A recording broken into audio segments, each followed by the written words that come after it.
이 시간 자리에서 일어나셔서 하나님의 말씀을 함께 보시겠습니다. 히브리서 11장 31절에 있는 말씀 한 절만 한 목소리로 같이 읽도록 하겠습니다. 믿음으로 장녀 라합은 정탐꾼들을 평안히 받아들이고 믿지 아니한 자들과 함께 멸망하지 아니하였도다. 아멘. 기도하시겠습니다. 살아계셔서 말씀하시는 하나님 아버지, 오늘도 우리에게 말씀해 주시는 것을 감사합니다. 우리가 성경을 읽을 때마다 하나님의 음성을 듣게 하시고 그 말씀에 따라 믿음으로 살아갈 수 있도록 저희들을 가르쳐 주시기를 원합니다. 세상이 점점 더 혼탁해지고 주님 오실 때가 가까이 오고 있는 때에 우리가 다시 한번 우리 믿음의 자세를 돌아보게 하시고 하나님의 말씀에 합당한 믿음의 삶으로 주님의 다시 오심을 준비하고 있는지 우리 자신을 돌아볼 수 있도록 도와주시옵소서. 오늘 또 우리 믿음의 선배들의 믿음을 함께 살펴보며 우리가 교훈을 배울 뿐만 아니라 그 말씀을 순종함으로 우리에게 우리 선진들의 믿음을 회복할 수 있는 놀라운 시간이 되게 저희들을 도와주시옵소서. 부족한 총을 주님께서 써주시기 원하며 예수님의 이름으로 기도했습니다. 아멘. 자리에 앉으시겠습니다.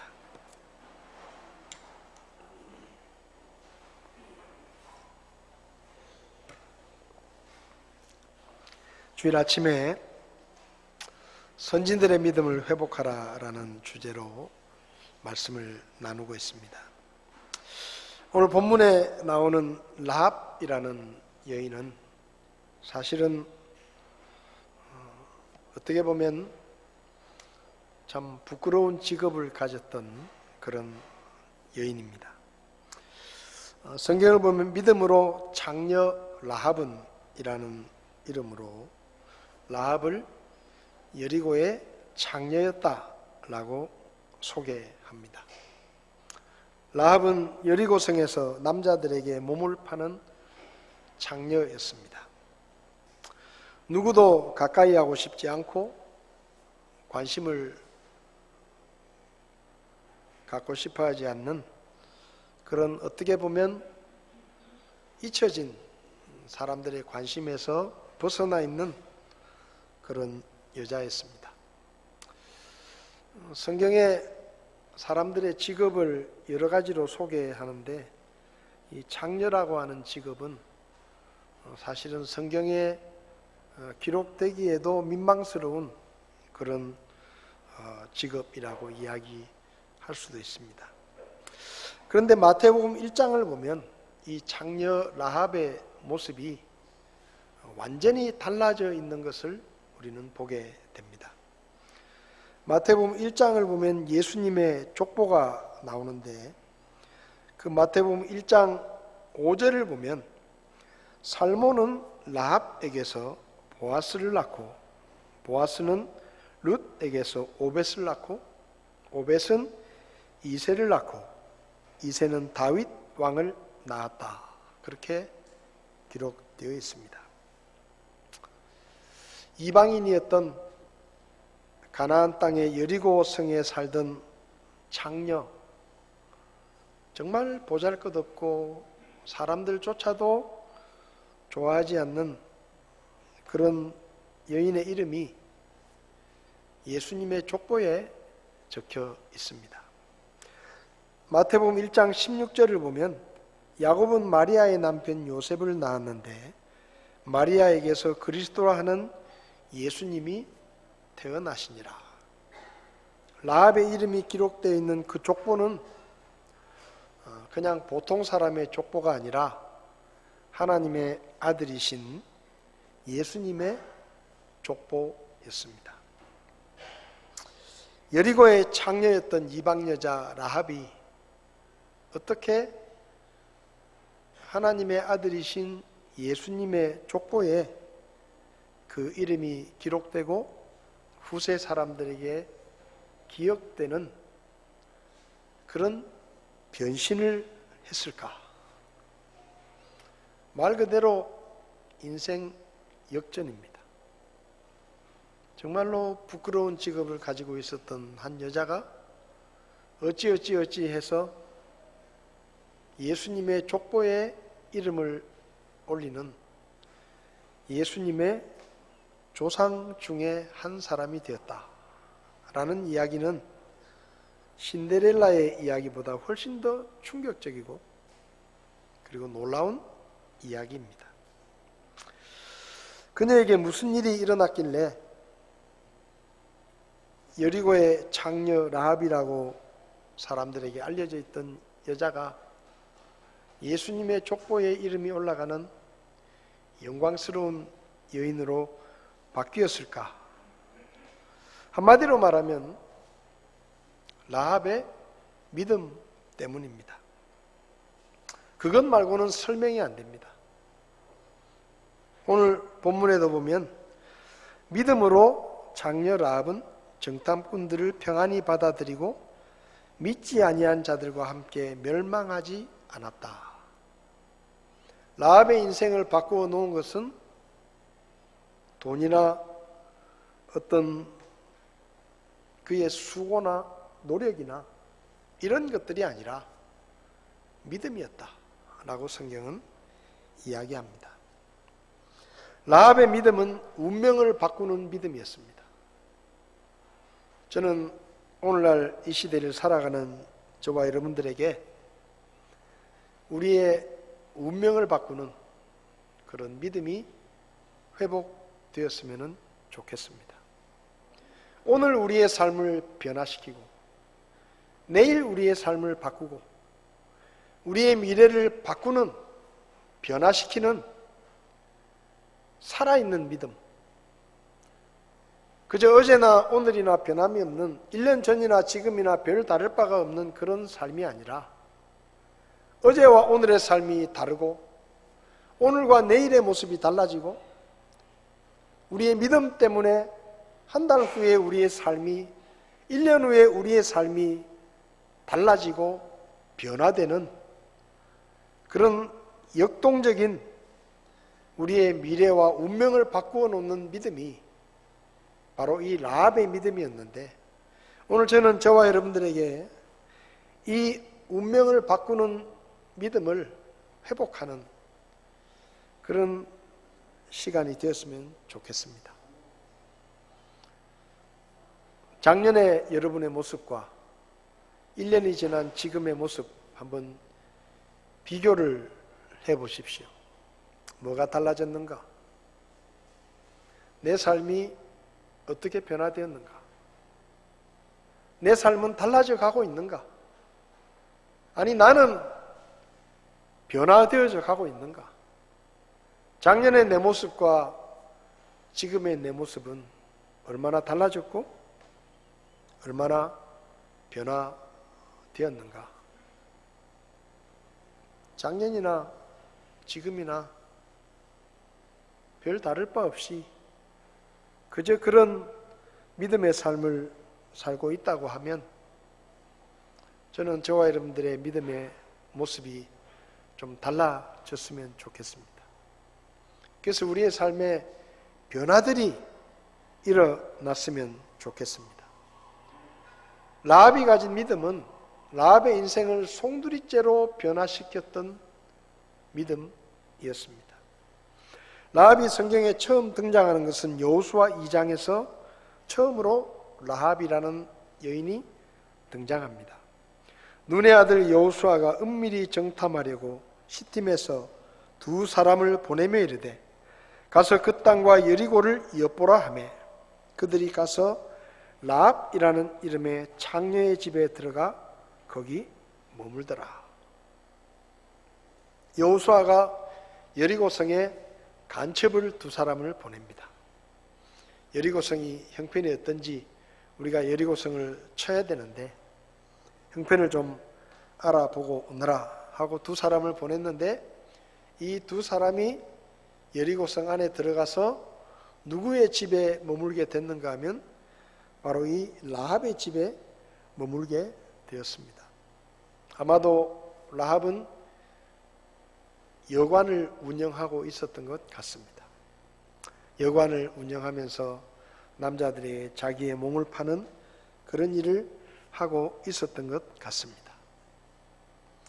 그러니까 그 여관에 이 낯선 이스라엘의 간첩 두 사람이 묵게 된 것이죠. 근데 누가 이것을 봤어요. 낯선 두 사람이 라합의 집에 들어가는 것을 보았습니다. 그래서 여리고 왕에게 낯선 사람 둘이 들어왔는데 분명히 저 두 사람은 이스라엘의 간첩이다. 그러니까 저놈들을 잡아야 된다 하고 신고를 했습니다. 그래서 왕이 라합의 집에 사람을 보냅니다. 2장 3절을 보면 여리고 왕이 라합에게 사람을 보내어 이르되, 그러니까 왕이 직접 그 신고를 받고 사람을 보낸 거예요. 그 두 사람을 잡아오라고. 그래서 라합의 집에 문을 두드립니다. 내게로 와서 내 집에 들어간 사람들을 끌어내라. 그놈들은 간첩이다. 신고가 들어왔으니까, 우리가 다 알고 왔으니까 그 두 사람을 빨리 내놔라 이거예요. 근데 어찌된 일인지 라합은 이 두 사람을 숨겨두고 거짓말을 합니다. 왕이 직접 보낸 사람들에게 거짓말을 해요. 이게 들키면 죽는 거예요. 왕이 보낸 사람들입니다. 그냥 지나가는 사람이 아니에요. 왕이 명령을 해서 그 두 사람을 잡아오라. 그래서 직접 출동한 사람들에게 이 여관 주인인 라합이 거짓말을 해요. 사실 그 사람들이 오기는 왔었는데 지금 여기 없다. 조금 전에 떠났다. 낌새를 챘는지 빨리 도망갔다. 그러니까 지금 성 밖으로 도망가고 있을 테니까 그 사람들을 잡고 싶으면 빨리 쫓아가 봐라. 그렇게 거짓말을 해요. 실제는 6절을 보면 그러나 그녀가 이미 그들을 집에 지붕으로 데리고 올라가 자기가 이미 지붕에 가지런히 쌓아놓은 아마 줄기로 그들을 숨겼더라. 그러니까 간첩을 숨겨주고 왕의 군사들에게 거짓말을 한 겁니다. 이게 만약에 들통이 나면 이건 꼼짝없이 죽는 거예요. 이건 반역죄입니다. 반역죄. 간첩을 숨겨뒀잖아요. 근데 이 라합이 무슨 일인지 이런 위험한 일을 하는 거예요. 이 간첩들이 부탁한 것도 아니에요. 제발 우리를 좀 모른 척 해달라고, 살려달라고 부탁한 것도 아니에요. 라합이 스스로 나서서 낌새를 보고 이 두 사람을 지붕 위에 숨겨두고 거짓말을 하는 거예요. 목숨을 걸고. 목이 떨어질지도 모르는데. 왜 그랬을까요? 왜 이 라합은 목숨을 걸고 왕이 보낸 사람들에게 거짓말까지 하면서 이 두 명의 간첩을 숨겨주었겠느냐 하는 것입니다. 여호수아 2장 8절부터 보면 그 이유를 알 수가 있습니다. 그들이 눕기 전에 그녀가 지붕에 올라가 그들에게 이르러 그 사람들에게 말하되, 그러니까 지금 이게 이제 왕의 사람들을 거짓말을 해가지고 돌려보내고 그리고 이제 숨겨두었던 지붕에 올라와서 이 두 간첩과 라합이 이야기를 하는 겁니다. 라합이 말을 합니다. 주께서 이 땅을 너희에게 주신 줄을 내가 아노라. 라합은 하나님을 주라고 부릅니다. 이스라엘의 하나님을 주께서 이 땅을 너희에게 주신 줄을 내가 안다.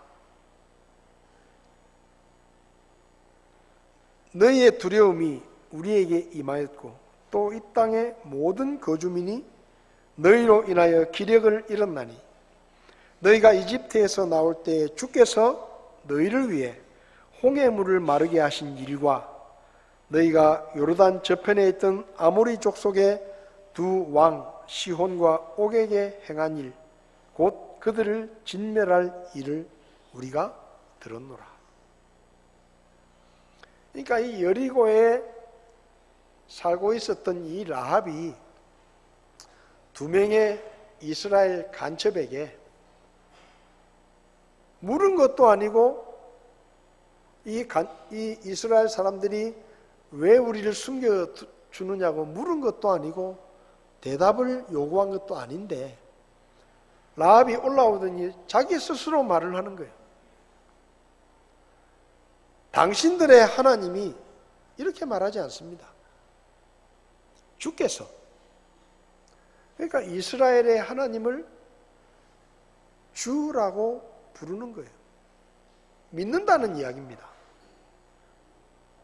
당신들의 하나님이 이 성을 당신들에게 주신 걸 내가 안다 이렇게 말하지 않아요.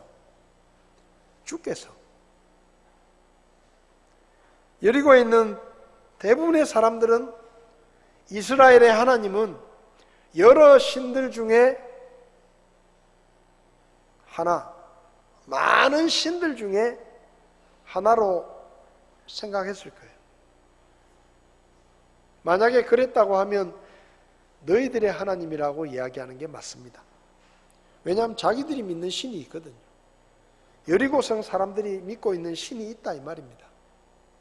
근데 라합은 그렇게 말하지 않아요. 하나님을 주께서 라고 이야기하고 이 성을 너희에게 주신 줄을 내가 안다. 그리고 너희가 이집트에서 나올 때 주께서 너희를 위해 홍해물을 마르게 하신 일을 내가 들었다. 들었다고 했어요. 들었다고. 본 게 아니에요. 그냥 라합은 들었어요. 소문을 들었어요. 이스라엘의 하나님이란 분이 자기 백성들을 이집트에서 해방시키실 때 홍해를 가르시고 길을 만드셔서 이스라엘 백성들이 홍해를 걸어서 건넜다더라. 근데 이집트 왕의 군대는 거기 다 죽었다더라. 소문이 들려왔어요. 소문을 들었어요. 근데 라합은 그 소문을 소문으로 듣지 않았습니다. 사실로 믿었습니다. 아, 하나님이란 분은 그런 일도 하실 수 있는 분이시구나. 그렇게 믿었어요. 믿었기 때문에 하나님을 주께서라고 부르는 것입니다. 여리고 사람들은 이스라엘의 하나님에 관한 소문을 듣고 두려움과 공포에 빠져 있었습니다. 걱정을 하고 있었어요. 야, 우리도 이제 죽겠구나. 두려움에 떨고 있었는데 이 라합의 반응은 좀 다릅니다. 11절부터 보면 우리가 이 일들에 관하여 들을 때 곧 우리 마음이 녹았고 또 너희로 인하여 어떤 사람에게도 더 이상 용기가 남지 아니하였다. 주 너희 하나님 즉 그분은 위로 하늘에서와 아래로 땅에서 하나님이시니라. 지금 라합이 이 두 명의 간첩을 앞에 두고 믿음의 고백을 하고 있는 겁니다. 자기 신앙 고백을 하고 있는 거예요. 그 신앙 고백의 내용이 뭐냐? 하나님은, 너희들이 믿고 있는 하나님은 하늘과 땅에 유일하게 계시는 참 신이시다. 주님이시다. 그리고 그분께서 이 땅을 너희에게 주셨다라는 것을 나는 믿는다. 그리고 홍해를 가르셨다는 그 일도 내가 보지 못했고 듣기만 했지만 그것 또한 사실이라고 믿는다. 왜? 하나님은 진짜 신이니까. 그렇게 말하고 있는 겁니다. 다른 사람들은 이스라엘의 하나님을 여러 신들 중에 하나라고 생각했지만 라합은 나머지는 다 가짜고 하나님만이 땅과 하늘에서 유일하게 신이시다 라고 믿었습니다. 다른 사람들은 이스라엘의 하나님을 심판하시는 하나님, 두려움의 대상으로 보았지만 라합은 하나님을 구원하시는 하나님으로 보았습니다. 13절에 또 내 아버지와 어머니와 형제들과 자매들과 그들에게 속한 모든 자를 살려두며 우리의 생명을 죽음에서 건져내라. 그러니까 지금 다른 여리고 사람들은 다 죽는 생각밖에 안 해요. 우리는 꼼짝없이 죽었다. 그들에게 하나님은 심판의 하나님이고 그들을 멸망시키는 두려움의 대상이에요. 근데 라합은 하나님을 두려워하지 않아요. 왜? 라합에게 하나님은 심판하시는 하나님이 아니라 구원하시는 하나님이에요. 그 심판에서 자기를 건져주실 수 있는 하나님이라고 믿고 있기 때문에 라합은 두려워하지 않습니다. 오히려 그 하나님에게 자기를 구원해달라고 부탁을 하는 거예요. 딴 사람들은 다 죽을까봐 걱정하고 두려워하고 공포에 빠져 있는데 라합은 두려워하지 않고 하나님께 자기를 구원해달라고 요청하는 것입니다.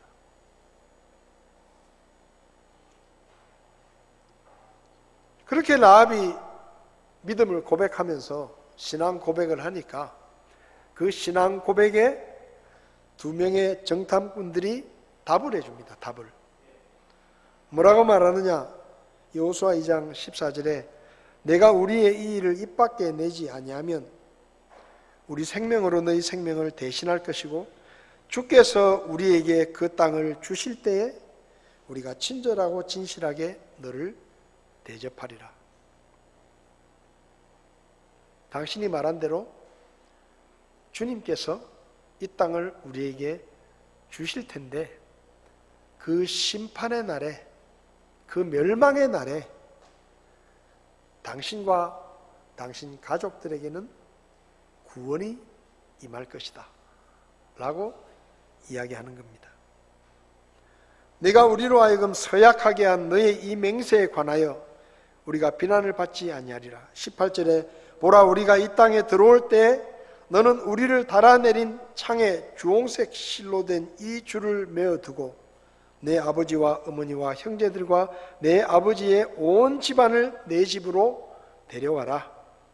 누구든지 내 집 문을 나서 거리로 나가면 그의 피가 그의 머리로 돌아갈 것이요 우리는 무죄하리라.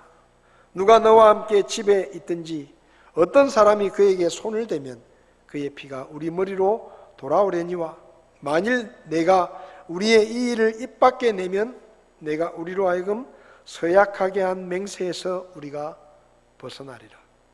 무슨 말입니까?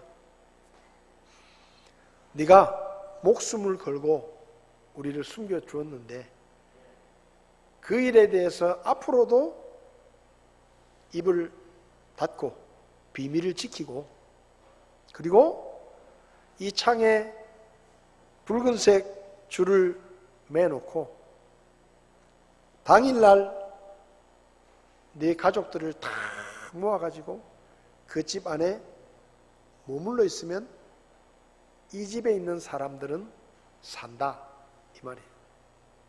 구원을 받는다. 라합은 정탐꾼들로부터 어떻게 하면 살 수 있는지를 들었습니다. 사실 그건 어려운 일이 아니에요.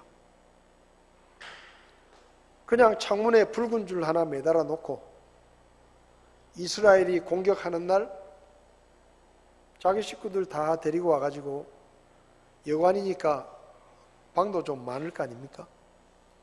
그 집안에 그 줄이 매달려 있는 그 집안에 머물러 있고 밖에 나가지만 않으면 다 산다.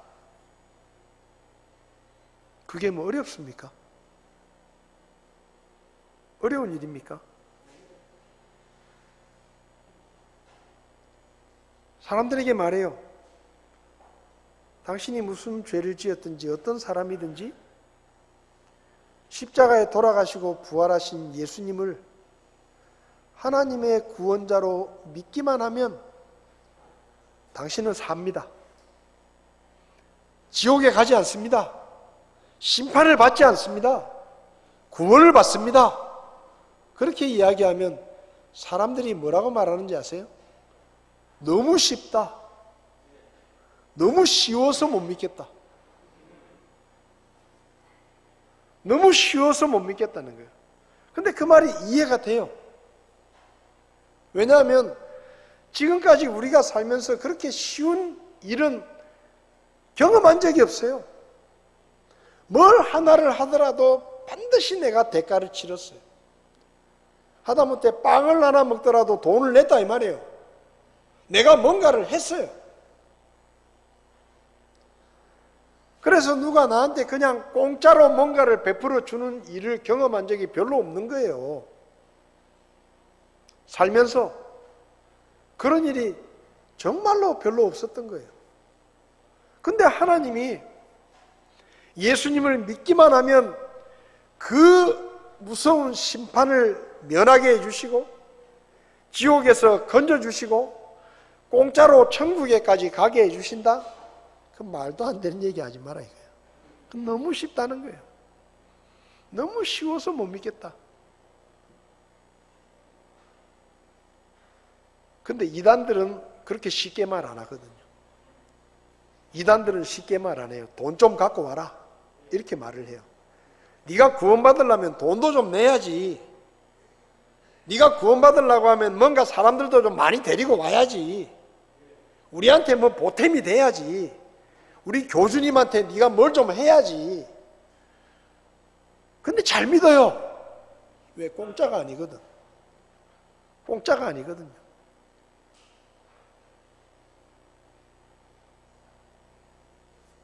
그게 어리석은 거예요. 라합에게 가르쳐준 구원의 방법은 너무 쉬웠습니다. 창문에 빨간 줄 하나 묶어놔라. 그리고 그날에 모든 식구들이 집안에서 나가지 마라. 그 빨간 줄이 묶여있는 그 집에서 나가면 죽는다. 나가지 마라. 하나도 어렵지 않은 일이었습니다. 그런데 이 이야기를 들으면 뭐가 생각나는가 하면 6월절이 생각이 나요.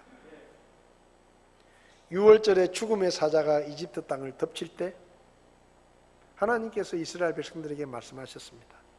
양을 한 마리 잡아가지고 그 피를 집의 기둥에 바르고 그날 밤에 밖에 나가지 말고 그 피를 바른 집 안에 머물러 있으면 그 집은 산다. 똑같잖아요. 원리가 똑같잖아요. 빨간 줄을 매달아 놓고 그 빨간 줄이 매달려 있는 그 집 안에 있으면 산다. 똑같아요. 십자가에 못 박혀 피 흘리신 예수님을 믿으면 그 피 안에 머물러 있으면 산다. 똑같아요.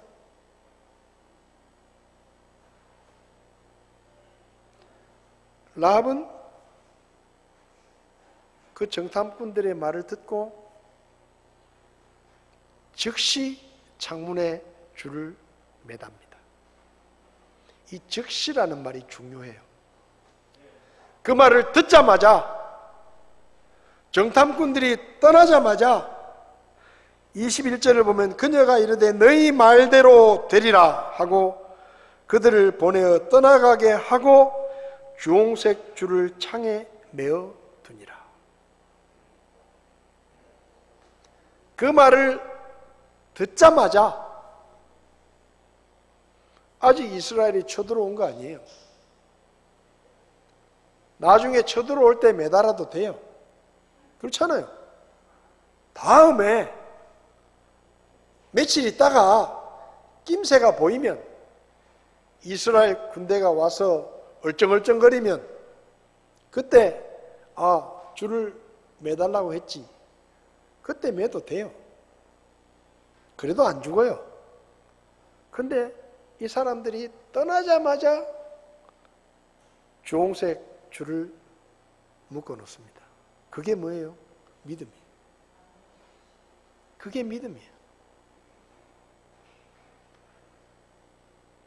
선생님, 예수님을 믿으셔야 구원을 받고 천국에 갈 수 있습니다.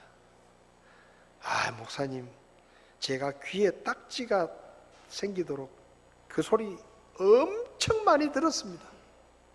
근데 죽기 전에 믿으면 되지 뭐 벌써 믿습니까? 죽기 하루 전에 믿으면 되지. 나중에 믿으면 되지. 사람들이 그렇게 말해요. 목사님, 제가 이제 나이 20살인데 세상에 재밌는 것도 많고 즐길 것도 많은데 예수 믿어가지고 그런 짓도 못하고 인생 재밌게 살다가 내일 죽는다 그러면 죽기 전날에 예수 믿습니다. 그러면 되지. 그 골치 아프게 일찍 예수 믿어가지고 세상 재미도 없고 인생을 즐기지도 못하고 인생을 왜 그렇게 삽니까? 나중에 제가 믿을게요. 안 믿겠다는 거 아니에요. 안 믿겠다는 거 아니에요. 나중에 믿을게요. 그런 사람 많아요. 근데 라합은 그 말을 듣자마자 줄을 묶습니다. 여호수아 6장을 보면 여리고성이 무너지는 내용이 나옵니다. 이스라엘 군대가 왔고 매일 한 바퀴씩 6일 동안 돌다가 마지막 날 7바퀴를 돌고 소리를 지르니까 여리고성이 완전히 무너졌어요.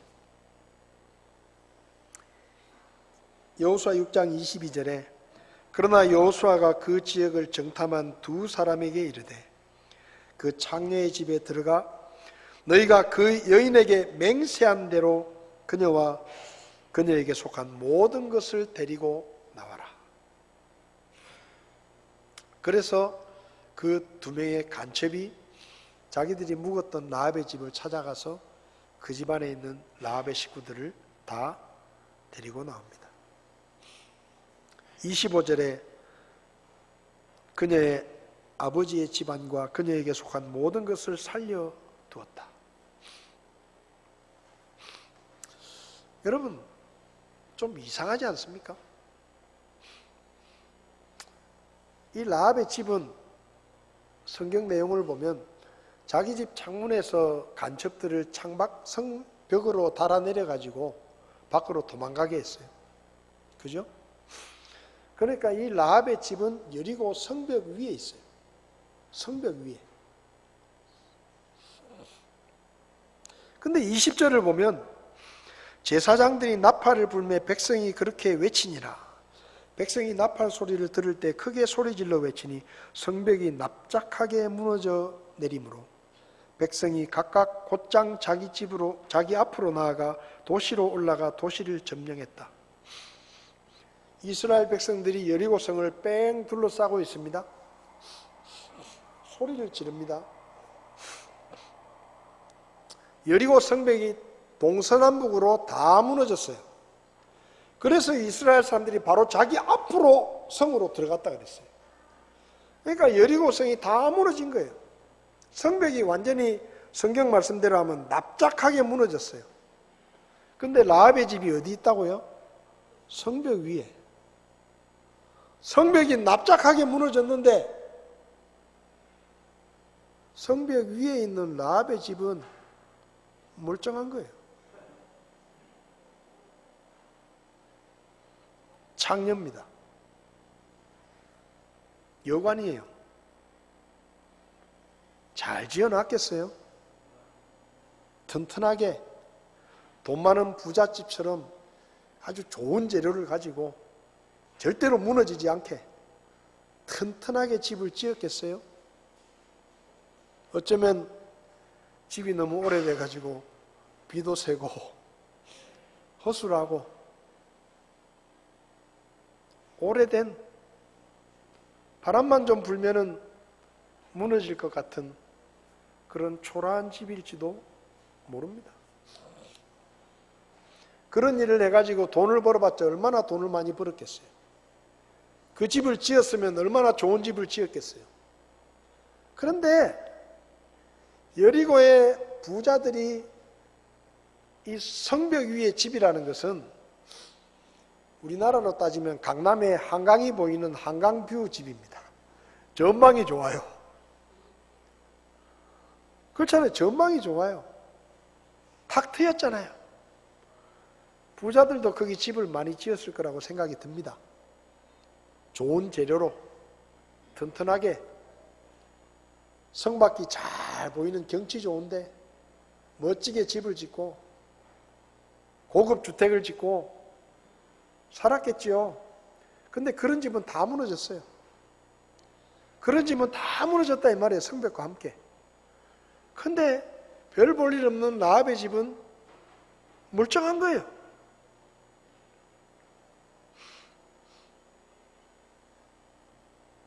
왜 그 집만 멀쩡했겠습니까? 그 붉은 줄, 정탐꾼들이 약속했던 그 붉은 줄을 창에 메어놓고 믿음으로 그 집안에 머물러 있었기 때문에 그 집은 무너지면 안 되는 거예요. 하나님이 그 집만 딱 지키시고 보호하신 겁니다. 왜냐하면 그 붉은 줄을 달아놓은 라합의 믿음 때문에.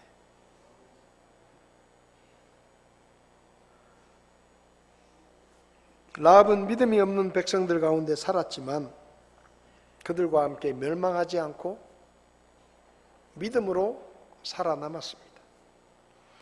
그 후에 라합이 어떻게 됐느냐? 구원받은 라합의 가족들은 이스라엘 백성들과 함께 살게 되었고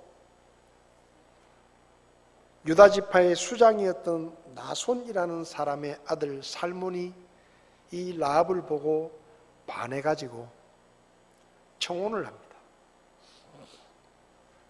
장녀였던 이 여자에게 이스라엘 야곱의 12지파 중에 기둥 같은 유다 지파의 한 남자가 나하고 결혼합시다.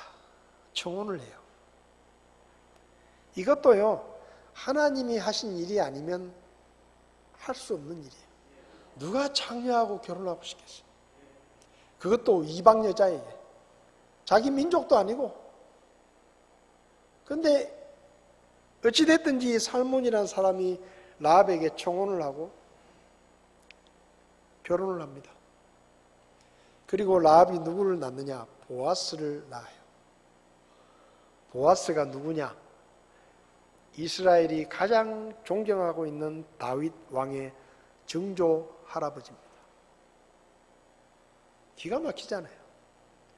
유다 지파의 며느리가 됩니다. 그리고 다윗 왕의 증조 할아버지를 낳아요. 보아스가 오벳을 낳고 오벳이 다윗의 아버지인 이새를 낳습니다. 그리고 이새가 다윗을 낳아요.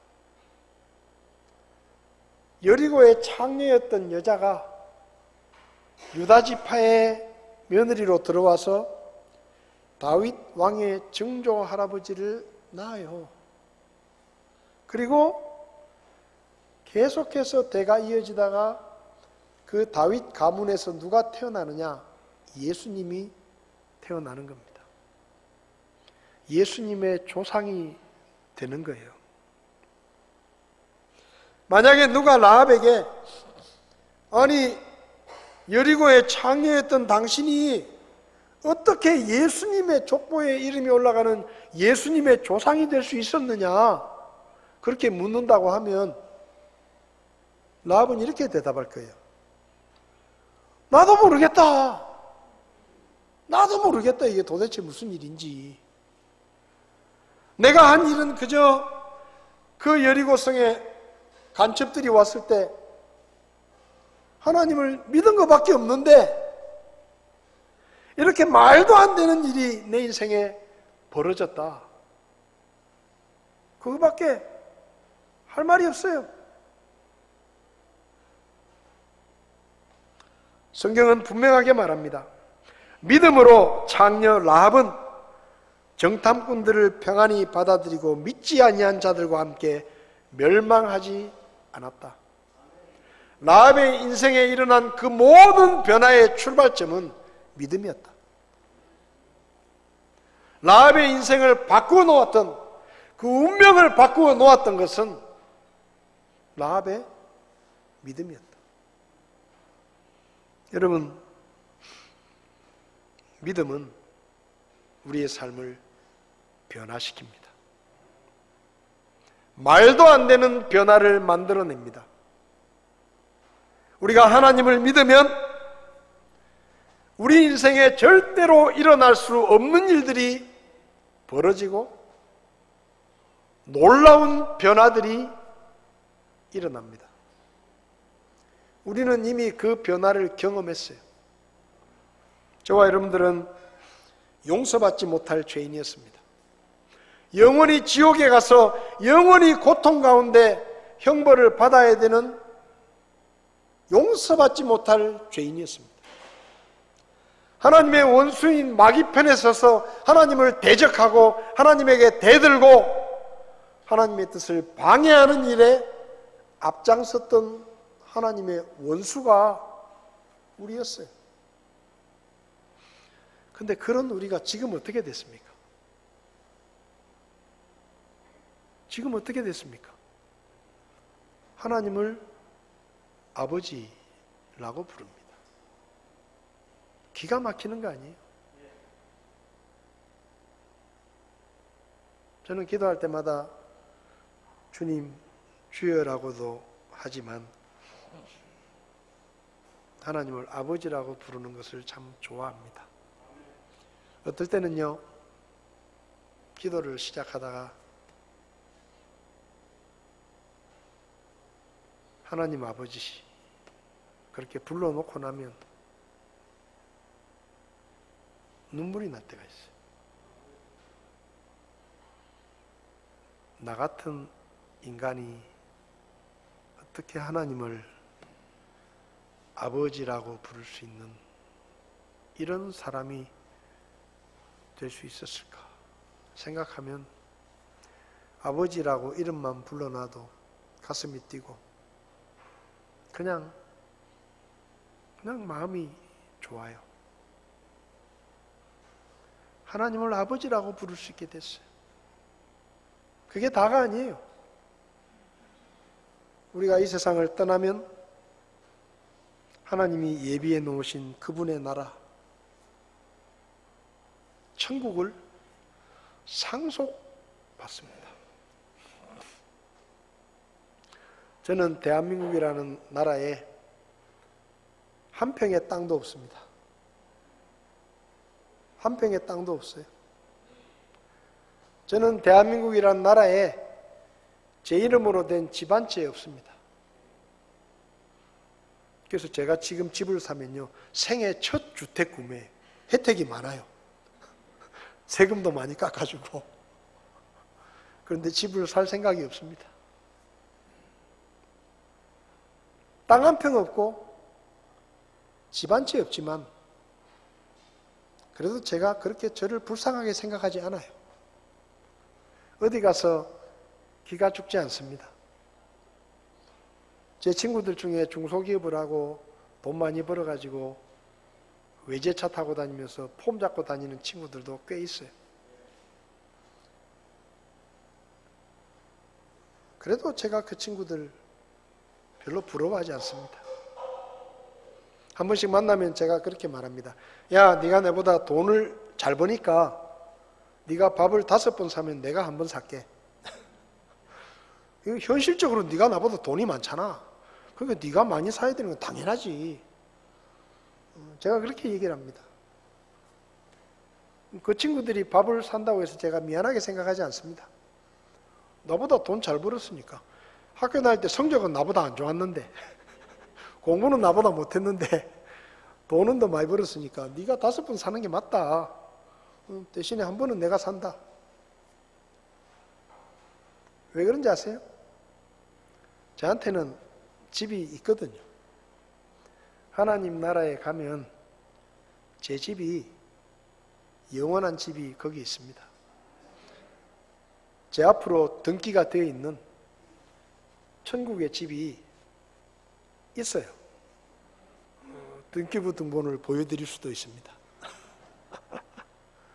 그래서 저는 그게 그렇게 불편하지 않아요.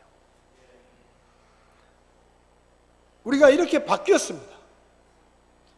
영원히 멸망할 죄인이고 심판과 지옥의 형벌을 두려워해야 되는 죄인이 하나님을 아버지라 부르고 하나님의 나라를 상속받을 꿈에 부풀어 있는 이런 모습으로 바뀌었다는 거예요. 그렇게 바뀌게 된 이유가 뭡니까? 제가 뭘 하나님 앞에 잘 보였을까요? 하나님 마음에 들게 제가 열심히 노력했을까요? 저한테 무슨 하나님이 이쁘게 보실 만한 그런 구석이 있었을까요? 아니에요. 제가 한 일은 믿은 것밖에 없어요. 하나님의 말씀을 믿은 것밖에 없습니다. 근데 그 믿음이 저를 바꾸어 놓은 거예요. 믿음이 라합의 인생을 바꾼 것처럼 우리의 믿음이 우리의 인생을 이렇게 바꾸어 놓은 겁니다. 우리는 이미 그걸 경험했어요. 믿음이라는 것이 얼마나 위대한 능력이 있고 힘이 있고 우리의 삶을 변화시킬 수 있는지, 우리의 운명을 바꾸어 놓을 수 있는지를 우리는 이미 구원이라는 경험을 통해서 체험을 했습니다. 그런데 그 다음이 문제예요. 그 다음에도 우리가 체험을 해야 돼요.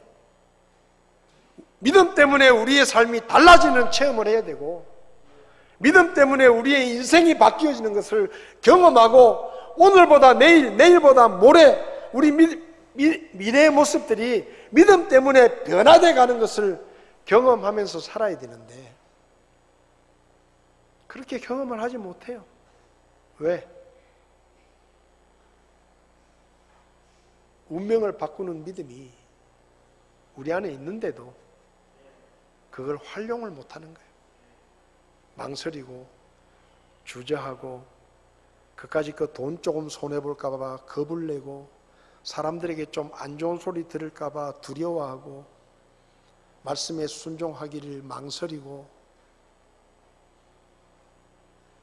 그러다가 우물쭈물하다가 내 그럴 줄 알았다. 유명한 한 작가의 묘비명에 그렇게 딱 써놓은 거예요. 우물쭈물하다가 내 그럴 줄 알았다. 우리가 지금 그런 거예요. 우물쭈물하고 있는 거예요. 하나님의 말씀에 순종하면 손해볼 것 같고 사람들이 욕할 것 같고 비난할 것 같고 뭔가를 잃어버릴 것 같고 그래서 망설이고 좀 있다가 다음에 그러고 넘어가고 있는 거예요. 매일매일을. 그러니까 어제나 오늘이나 1년 전이나 별 다를 게 없는 거예요. 그죠? 그렇게 여러분 중에 혹시 아직도 예수님을 믿지 않는 분들 다음에 믿지 그렇게 뒤로 미루어 놓으신 분이 있다면 미루지 마세요. 오늘 예수님을 믿으십시오. 그러면 여러분의 인생에 놀라운 변화가 시작됩니다. 그리고 구원받은 여러분들 중에 뭔가 내 인생에 변화가 필요하고 내 인생에도 뭔가 바뀌었으면 좋겠고, 오늘보다는 내일이, 내일보다는 모레가, 오늘보다 일주일 후에 내 모습이 뭔가 달라졌으면 좋겠다, 내 인생이 변화되었으면 좋겠다, 그런 기대와 그런 바람이 있다면 더 이상 주저하지 말고 하나님의 말씀에 순종해 보십시오. 붉은 줄을 매달아 보십시오.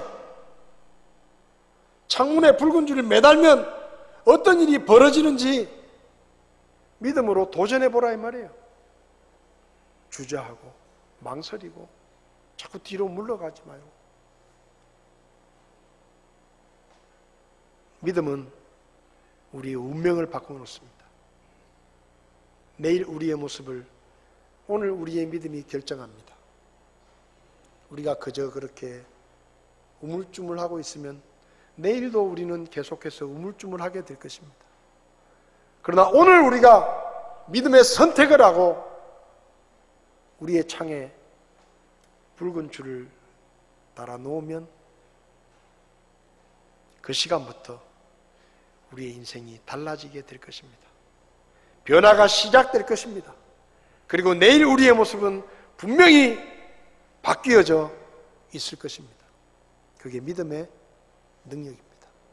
기도하시겠습니다. 다 눈을 감으십시오.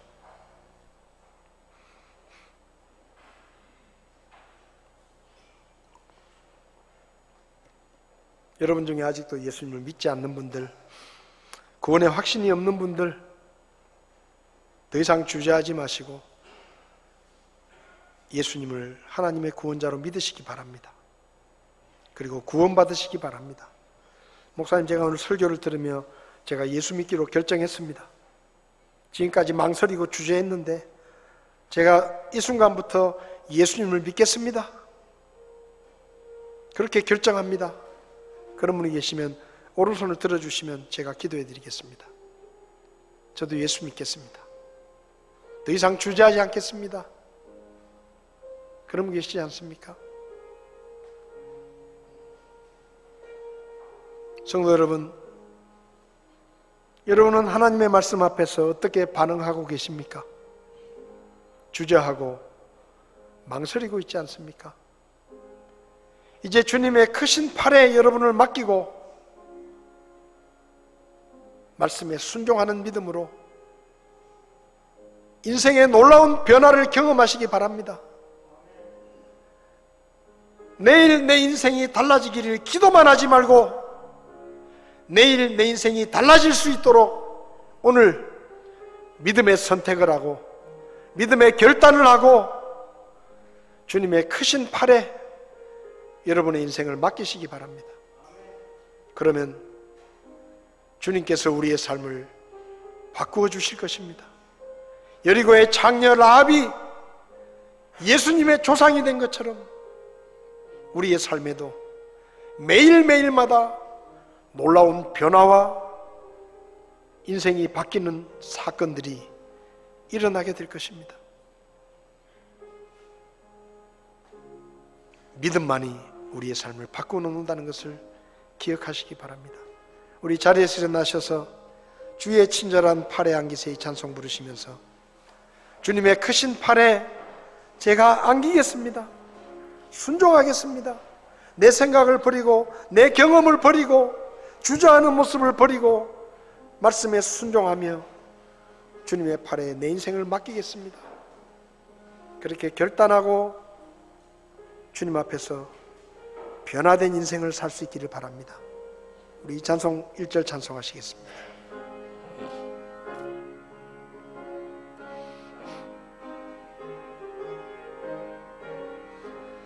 주의 친절한 팔에 안기세 우리 마음이 평안하리니 항상 기쁘고 복이 되겠네 영원하신 팔에 안기세 주의 팔에 그 크신 팔에 안기세 주의 발에 영원하신 발에 안기 3절 하시겠습니다. 주의 보좌로 나아갈 때에 기뻐 찬미소리 외치고 겁과 두려움 없어지리니 영원하신 발에 안기세. 주의 발에 그 크신 발에 안기세. 주의 발에 영원하신 발에 안기세.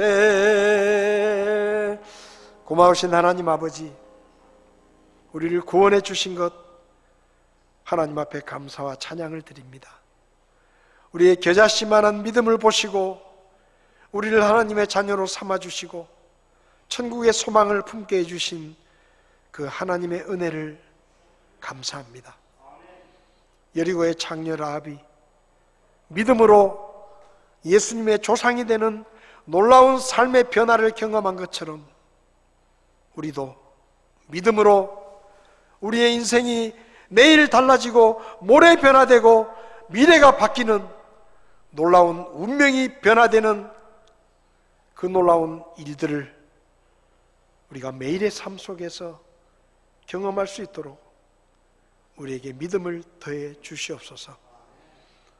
주님께서 우리를 변화시킬 것을 기대합니다. 주님께서 우리 교회를 바꾸어 주실 것을 기대합니다. 우리가 믿음으로 도전하게 하시고 망설이거나 주저하지 않고 믿음으로 한 걸음씩 앞으로 나아갈 수 있도록 도와주시옵소서. 예수님의 이름으로 기도했습니다. 아멘. 예배를 마치겠습니다.